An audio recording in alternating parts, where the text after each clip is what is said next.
Hello friends, welcome back ખુશીસ kitchen. આજે આપણે બનાવશું કચરિયું, જેને કાળા તલની સાની પણ કહેવામાં આવે છે.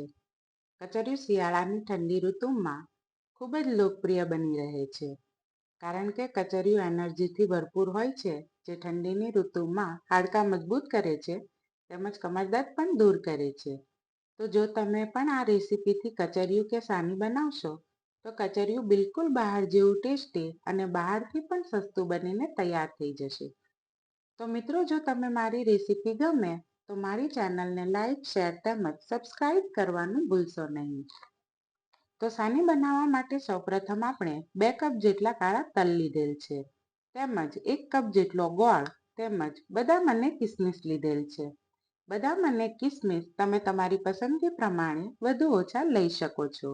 તો સૌપ્રથમ આપણે એક પેન લઈશું, જેને હલકી ગરમ કરીને તેમાં 2 કપ જેટલા કાળા તલને 1 થી 2 minute slow to medium flame પર શેકી લઈશું, એટલે તલમાં જે પણ કંઈ ભેજ હોય તે નીકળી જાય.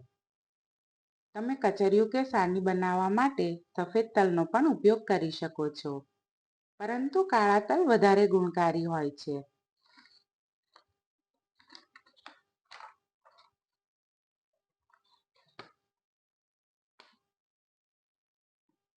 હવે આપણે ગેસની ફ્લેમ બંધ કરી તલને થોડીવાર ઠંડા થવા દઈશું. હવે સૌપ્રથમ આપણે મિક્સર જારની મદદથી બદામને અધકચરી પીસી લઈશું.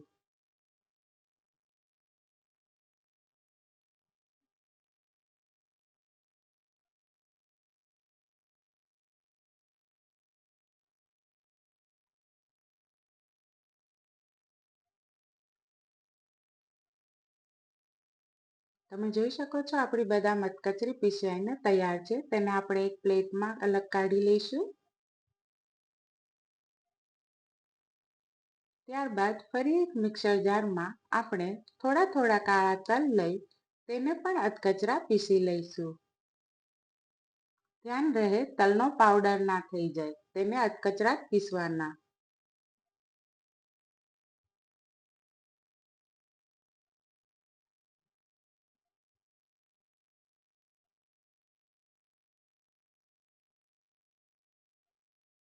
આપણા તલ પણ સરસ રીતે અધકચરા પીસાઈને તૈયાર છે. તો આવી જ રીતે આપણે બધા તલને અધકચરા પીસી લઈશું.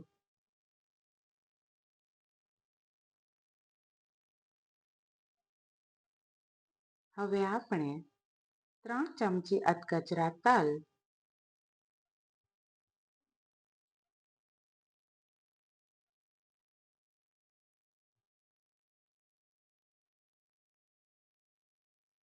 અને 2 ચમચી ગોળ લઈ મિક્સર જારમાં તલ અને ગોળ મિક્સ થાય એવી રીતે એક આંટો ફેરવી મિક્સ કરી લઈશું.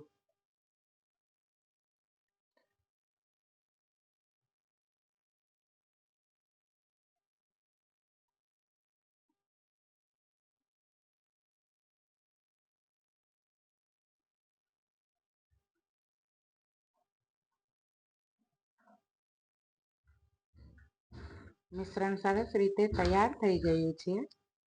આ જ માપથી આપણે બધા તલ અને ગોળને મિક્સ કરી પીસી લઈશું.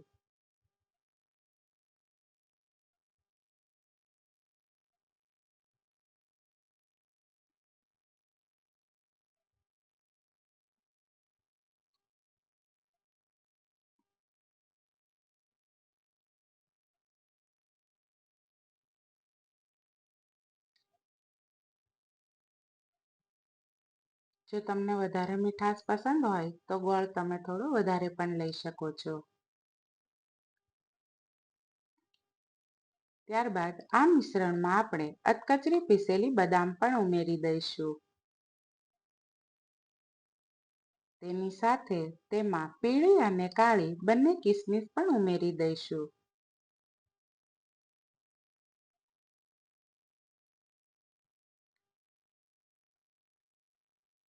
ત્યારબાદ ગરમ કરેલું 3 ચમચી જેટલું ઘી તેમાં એડ કરી બરાબર રીતે મિક્સ કરી લઈશું.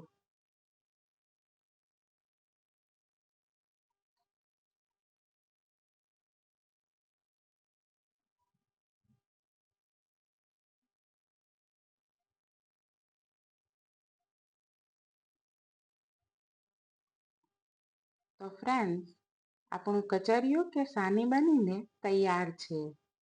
હવે આપણે તેને એક સર્વિંગ પ્લેટમાં કાઢી બરાબર રીતે કટ કરી લઈશું.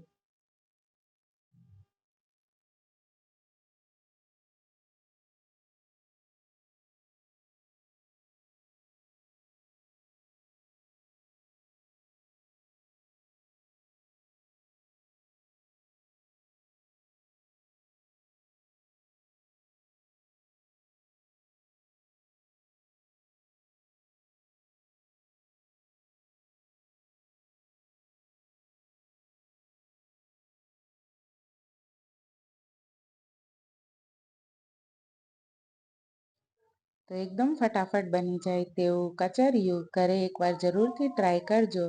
તેમજ મારી ચેનલને લાઈક અને સબસ્ક્રાઈબ કરવાનું ભૂલશો નહીં.